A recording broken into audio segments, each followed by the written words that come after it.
Voici la triste fin du footballeur Emmanuel Eboué.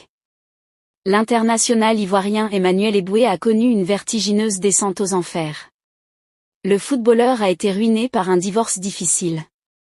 Il perd toute sa fortune, mais son voisin confie qu'il a même pensé au suicide. Alors que devient-il aujourd'hui? Restons scotchés à la vidéo pour mieux comprendre. Mais tout d'abord, si vous êtes nouveau sur la chaîne, n'oubliez pas de vous abonner et d'activer la cloche de notification pour ne plus rater aucune de nos prochaines vidéos.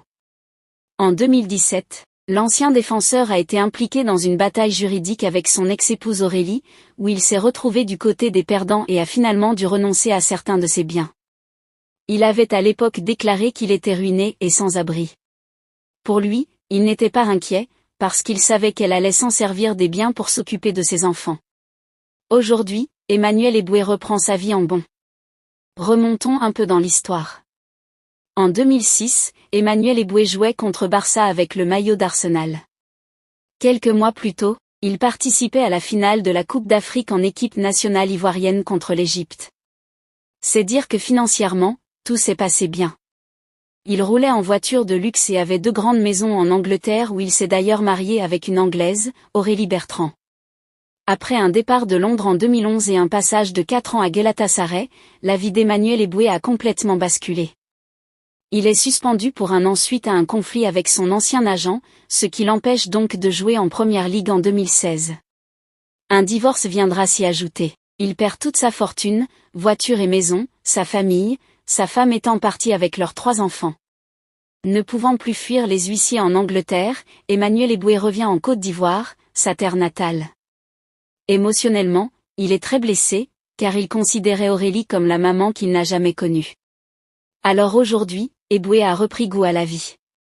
Il s'est reconstruit petit à petit à Abidjan et occupe désormais le poste de recruteur à son ancien club Galatasaray.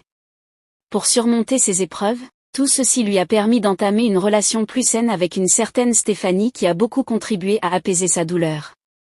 Les amoureux se sont mariés dans une ambiance intime à Abidjan. C'est une nouvelle étape dans la vie d'Emmanuel Eboué qui apprend à refaire confiance. D'après les informations selon lesquelles il vivrait dans une pauvreté extrême à la suite de son divorce, Emmanuel a démenti ces informations. Il dit ceci: après cette affaire de divorce, je suis retourné en Afrique. J'ai mes propres propriétés en Afrique et donc je vis grâce à cela. A-t-il ajouté: quand j'entends les gens dire que Emmanuel Eboué a tout perdu, je rigole. J'ai des propriétés au Ghana. J'ai des propriétés dans mon pays d'origine, la Côte d'Ivoire. Je vis très confortablement et je remercie Dieu. Alors quand les gens continuent de parler et disent que Emmanuel n'a rien, qu'il ne peut pas manger, qu'il n'a pas d'endroit où rester, ce n'est pas vrai. Alors on venait de faire un tour dans la vie de l'international ivoirien Emmanuel Eboué.